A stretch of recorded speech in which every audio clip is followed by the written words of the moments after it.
Good morning, viewers of the Renville County social media channels, all outlets. I'm Kyle Richter, I'm Ethan Dahl. and we are bringing you a little coffee conservation this morning. Not live, we've been having some technical difficulties, so in the future these will be not live. We'll just be posting these every so often just to our social media channels so anybody can view them as they'd like. Oh, that's news to me. Okay, sounds good. Let's do this. So we're gonna start out today. We're gonna bring you a little news segment, a weather update, segment, some 10-day outlook stuff. So okay, it's really blustery this morning. yeah, it's windy. Yeah. They were blowing pretty good. Luckily, the soil was wet, or else I think we could have had a little dust bowl conditions out there with those high velocity winds that we're seeing. I saw some weeds blowing around. What are those? Tumbleweeds. Tumbleweeds? Yeah, I saw some of those on my drive this morning. But so weather outlook, it looks like we're going to be, even though we did get a little nice warm up here last weekend, highs are going to remain in mid to upper 30s, low 40s for the next 10 days. We should be seeing an upward trend coming around April 3rd or 4th, so hopefully get into the 50s, 60s around then, but we'll update you around then. And we're going to see some precipitation next Tuesday, Wednesday, it looks like. That's what it's looking like. They're not calling for snow right now, but just rain. So hopefully the white stuff can stay away and we can just get some rain. Yeah, I'm ready for spring. Yeah, so with spring, Ethan, tell us what we got going on, some program updates from your end. Yeah, so two big things is our reduced tillage cost share and our cover crop cost share.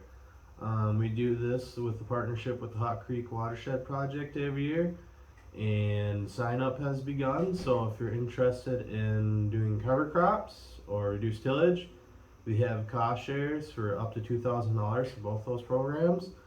So feel free to drop by, give me a call, and we can get you hooked up there. I mean, it's good programs, easy way to get started into it, in case you're a little nervous. We're here to help you with your cover crop mix. We can help you with that. So definitely, if you're interested at all, give me a call or again stop in the office, and we'll be happy to help you with one of those.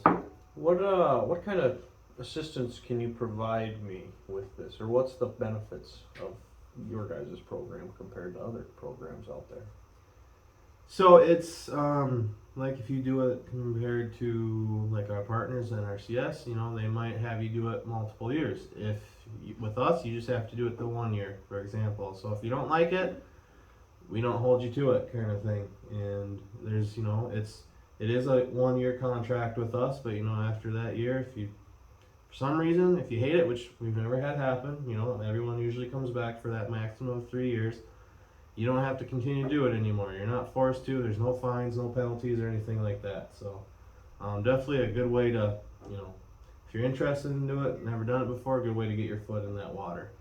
Awesome. Now, can I do 20 acres on one field, 20 acres on another field, 20 acres on a third field, or does it all have to be on the same field, or can I kind of spread out if I want to try it on, say I have some corn, I want to just try it on some corn and try it on some beans and try it on some canning crops or something. Can I intersperse that, or does it just have to be all on corn acres? No, you can do exactly that. You can spread it out as much as you want, but again, you do have that maximum of $2,000 that will give you, or 75%, whatever comes first. But yeah, no, if you want to do a little here, a little there, go for it. We got no problem with that. Awesome. I'm hoping people start reaching out more and then getting phone calls. So anybody, either us or the Hot Creek Watershed Project, will reach out to any of us. So what you got going on, Kyle? Yeah, so one big thing right now is we have a CREP sign up starting April 4th to April 29th. And for those of you who don't know what CREP is, it's the Conservation Reserve Enhancement Program. It is a section of CRP that is also mixed with, combined with the Reinvest in Minnesota program. So it's a state program and federal program for the 15 years where the state is leveraging federal dollars to secure a conservation easement on the property that after the 15-year CRP contract is expired, it will then have an easement on it that will automatically enroll into the Reinvest in Minnesota program. This easement really focuses on water quality development programs that will hold back water, retain water, as well as filter water through wetlands. Also buffer strips, so you can extend a buffer strip to 100 to 150 feet to really help those ditch banks and erosion of the ditch banks and sloughing like that. And then the main one, like I alluded to earlier, was the wetland restorations, where we can really do good with these bigger rain events, retaining water in those wetlands and helping drainage systems, honestly, and helping the general public, not just the landowner who's going to get beautiful wetland restoration where he's going to increase his wildlife habitat, pollinators, insects, all the good stuff that really helps the world thrive. But will also help the general public by alleviating some of the load on drainage systems and really retaining water in the landscape instead of sending it downstream to the Minnesota River and the Mississippi River in some parts of the country. So say I'm a landowner, Kyle, and I sign up for this program. Am I essentially giving my land to the government? Nope, you are still the landowner.